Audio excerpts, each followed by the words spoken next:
હાય friends, hello everyone. Crispy makhana બનાવવાની recipe જોઈ હોય તો ચાલો રેસીપી આપણે શરૂ કરીએ.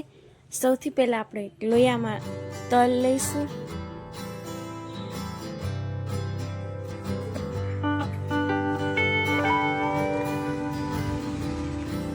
પછી એને શેકી લઈશું. એકદમ સરસ શેકાઈ જાય.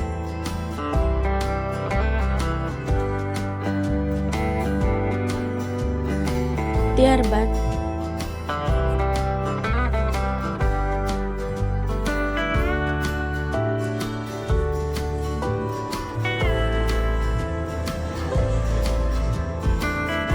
આપણે તલ એક થાળીમાં કાઢી લઈશું અને ઠરવા દઈશું. પછી તે લોયામાં આપણે મખાના એડ કરી દઈશું અને એને પણ થોડાક શેકી લઈશું.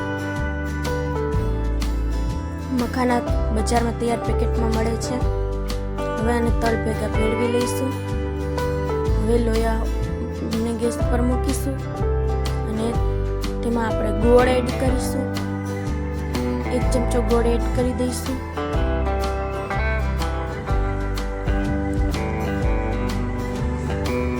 થોડો વધારે ગોળ તમારે એડ કરવો હોય તો તમે કરી શકો છો.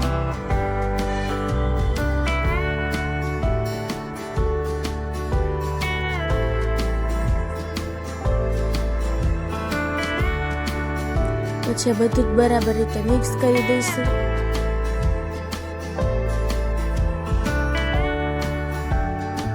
ગોળને ગરમ થવા દઈશું.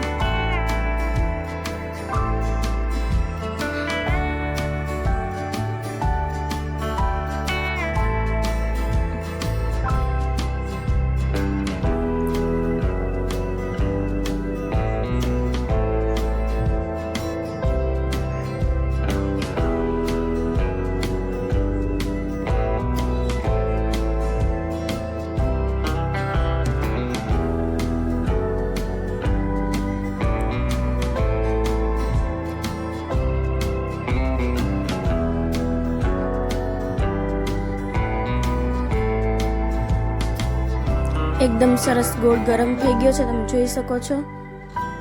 આવી રીતના ગરમ થઈ જવો જોઈએ. હવે એક વાટકીમાં પાણી લઈશું અને એમાં થોડા ગોળના ટીપા એડ કરીશું. એકદમ સરસ થઈ જવી જોઈએ. જોઈ શકો છો તમે. હજુ થોડી વાર પાકવા દેવો જોઈશે.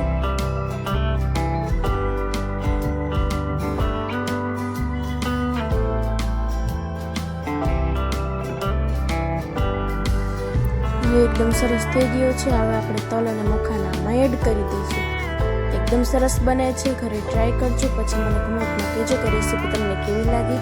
જો વિડીયો ગમ્યો હોય તો વિડીયોને એક લાઈક કરી દેજો. ફ્રેન્ડ્સ સાથે પણ શેર કરજો રેસીપીસ, જેથી ફ્રેન્ડ્સને પણ આવા નવા વિડીયોઝ જાણવા મળે.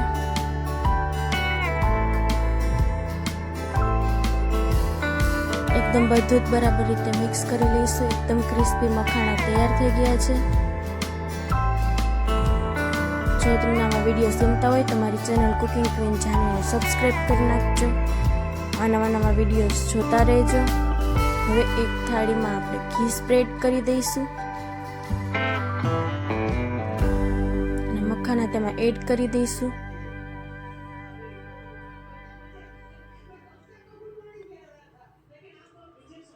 થોડી વાર ઠરવા દઈશું અને પછી એક એક કરી અને છૂટા પાડી લઈશું. આવી રીતના તમે જોઈ શકો છો, આસાનીથી છૂટા પડી જાય છે.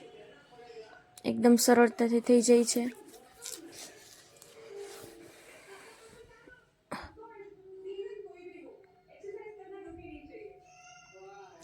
એકદમ તૈયાર થઈ ગયા છે. હવે આને તમે સર્વ કરી શકો છો. Thank you.